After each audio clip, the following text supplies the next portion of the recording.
আমার নাম মোহাম্মদ রাহিম। কোথায় থাকে? দুবাই বাহিরে।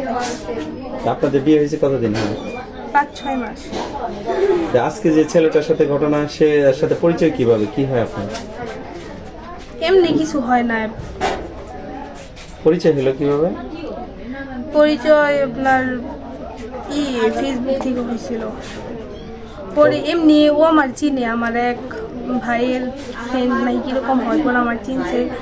পরে অমনি 5-6 দিন কথা বলছি। পরে আমার বলছে যে মানে গারোডুবার ওইদিকেই কোন একটা জায়গার নাম বলো, ওর নানি বাড়ি। পরে আমার বলছে ওদিকে যাবো, তাইলে দেখি একদিন। পরে আমি বলছি না, পরে কয় না খালি এমনি। পরে ওই যে বলছিলাম তাহলে দিনের বেলা আইসেন দেখব। পরে কালকে আসছে, কালকে আইসা পরে একটা মানুষ আসছে। পরে আমি রান্না বান্না করে খাওয়াইয়া পরে আমার ভাইগনার সাথে শোয়াইছি। মানে বললো যে আজকে যাবো না নাকি এরকম কিছু। পরে ওই পাশেই শুয়েছে মানে 11টা পর্যন্ত ঘুমাইছে। কিন্তু মাঝরাইতে 11টার দিকে উঠা মানে আমার বলতেছে আপু ওয়াশরুমে যাও। পরে আমিও বলি নাই যে ওইদিকে। পরে যে ওই ওয়াশরুমে যাইয়া মানে যতটুকু টাইম লাগছেই আমি অমনি বসেছিলাম। পরে যখন শেষ হয়েছে যাওয়ার সময় দেখে মানে দরজা যখন খুলে তখন দেখে আটকে নাকি। পরে আমি ভাবলাম যে কি নাকি জাঙ্গালা যে বের হয়ে একটু দরজাটা খুলে দাম বাহিরে যাই। পরে ওই জাঙ্গালা খুলতে যায় মানে পড়ে গেছে গা, মানে সবাই করে ধরছে যে কি নাকি কিসের জন্য। পরে অনেক মারধর করা হয়েছে। আমারও জিজ্ঞেস মানে সুযোগই দেয় না ভালো করে কথা বলার। এখন ওই দিক দিয়ে ওরও কোনো দোষ নাই, আমারও না। পরে আমি বললাম তাহলে কি বলবো। পরে এই যে খালাতো ভাই বইলাম আর কি করছি। পরে আমার ফ্যামিলি দেখা আইনা তারপরে যে এগুলা কথাবার্তা হয়েছে। আমার লাবণী ফোন দিয়ে নিয়ে এসে খালাতো ভাই হিসেবে পরিচয় করে দিয়ে পরে এখানে নিয়ে এসে রাত্রে আমি ওই রুমে ছিলাম। পরে রাত্রেবেলা যখন 11টা বাজে তখন আমার এই রুমে ডেকে নিয়ে লাবণী। পরে আমি এই রুমে আসি। পরে আসার পরে এখানে বইয়া থেকে কথা বলছি। পরে এলাকার যে আশেপাশে লোকজন আছে তারা লাইট নিয়ে আইসা দরজার মধ্যে আটকে ধরছে।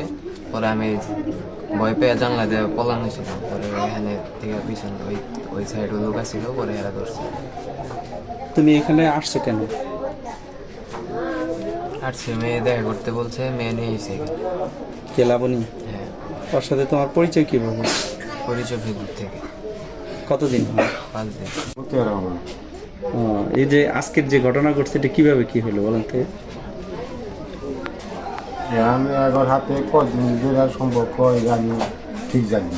আমি সংসার করি, কৃষি মানুষ, সারাদিন বন্দি থাকি। মনে হয় যে কালকে আইসি বাড়ি বাইরে একটা আইসি বললাম যে এরকম আঙ্কেল আগে জিজ্ঞেস করেন না। হুয়ে হয়েছে ওই ঘরে বলে হুয়ে হয়েছে, তাহলে কী ব্যাপার করবো যে কোনো যাও, তাই তুমি এই ঘরে থাকো, আমার তাকে খাবার দাও, আমি ওই ঘরে থেকে যাই। পরে আমি হুয়ে আসি আইতে এখন কইতেছে যে ওয়াশরুমে যাও কইরা এই ঘরে আইসে অন্যান্য কোনো মানে খোঁজ পাইয়া এই ঘরে ধরছে। পরে এখন হ্যাঁ দাদারে আর মায়ের ফোন করে আনলে হারে মনে করতেছেন যে হ্যাঁ হিপনায় বেশি নেই নি, তাহলে কী ব্যাগ খাওয়াতো ভাই, কী ব্যাগ ফুরাতো ভাই।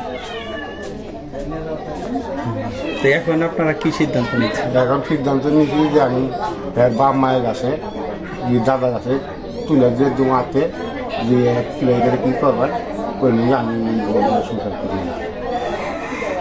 মানে আপনার ছেলে জানে বিষয়টা? ছেলে জানে না, জানাইল।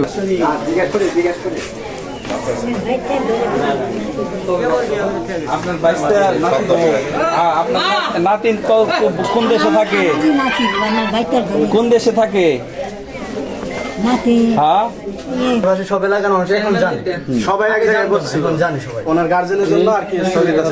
সামাজিক ভাবে এই ধরনের অসামাজিক কার্যকলাপকে প্রশ্রয় দিবেন না। তোমরা কি প্রস্তাব দেবা?